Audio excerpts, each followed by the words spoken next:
Hidden within the heart of an Austrian mountain, buried beneath immense layers of stone and reinforced concrete, lies a silent fleet. Around 1,800 of Nazi Germany's most advanced jet aircraft. They have remained there since the final days of World War II.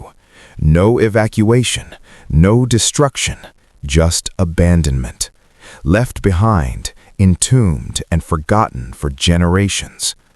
But the true weight of this story isn't just the machines themselves, it's how they came to exist at all.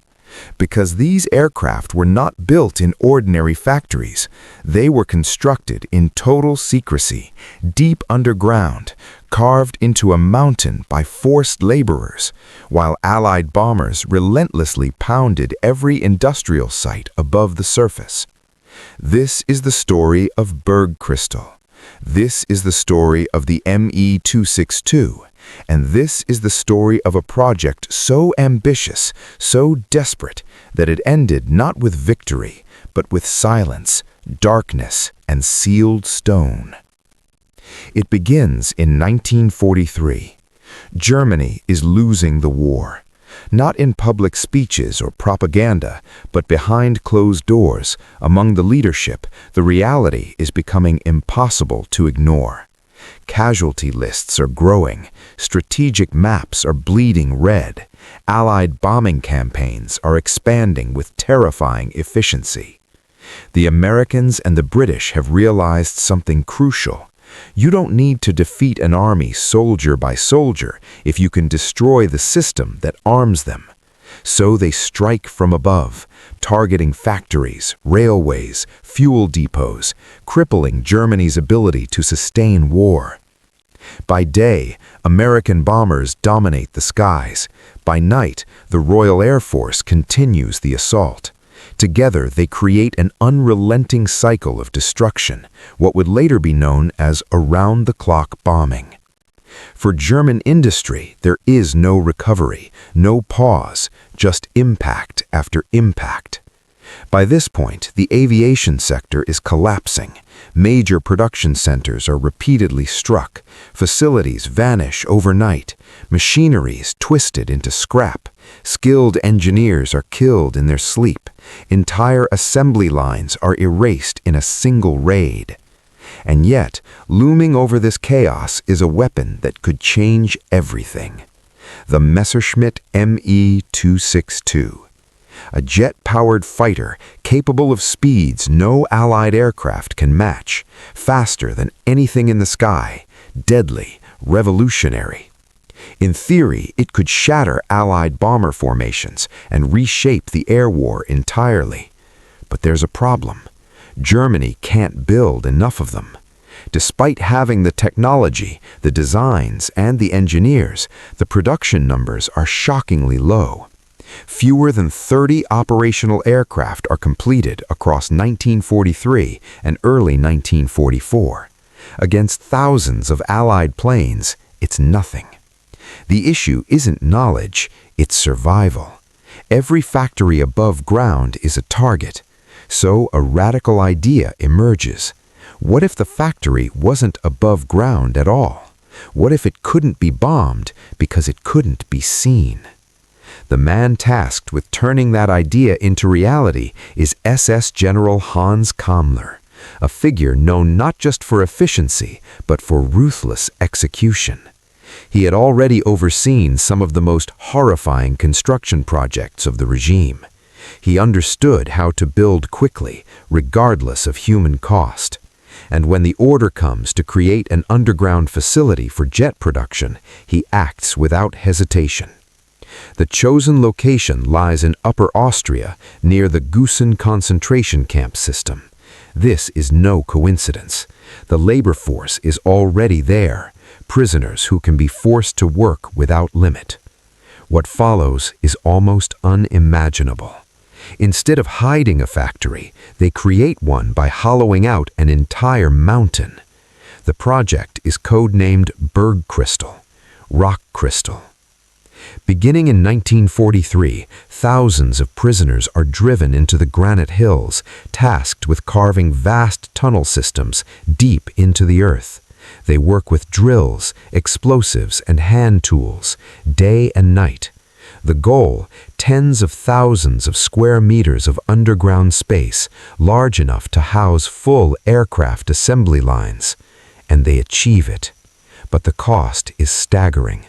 Tens of thousands of prisoners pass through the camp system during construction. Many do not survive.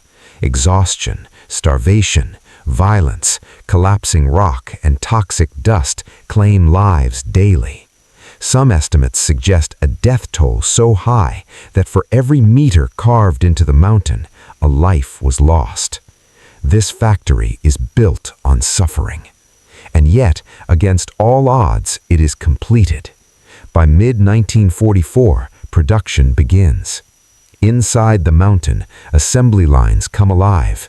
Electricity powers machines, ventilation systems circulate air, cranes move heavy components, engineers oversee the process. And emerging from this underground world, the Me-262 takes shape. At the time, it is the most advanced combat aircraft on Earth.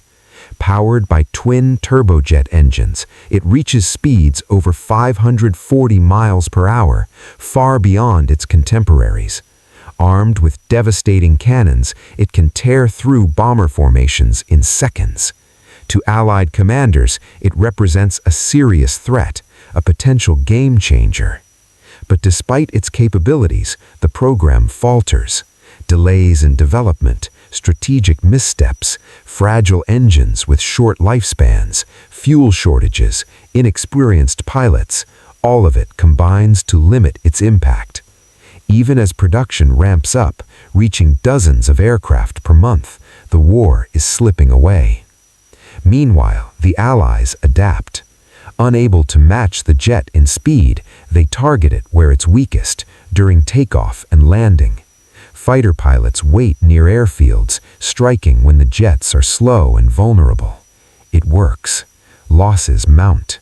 Still, inside Bergkristall, production continues, detached from the collapsing world above. Workers labor in dim tunnels, assembling aircraft they will never see fly. Then, in 1945, everything stops. Not because the factory is destroyed, it isn't, but because the war ends. American forces arrive, the guards disappear, survivors emerge into daylight, and inside the mountain, the jets remain. Rows of completed aircraft, intact, untouched, as if time simply froze. When Allied troops first enter, they are stunned. After months of destruction across Europe, they find something different here, not ruin, but suspension, a factory paused mid-operation. Experts quickly move in.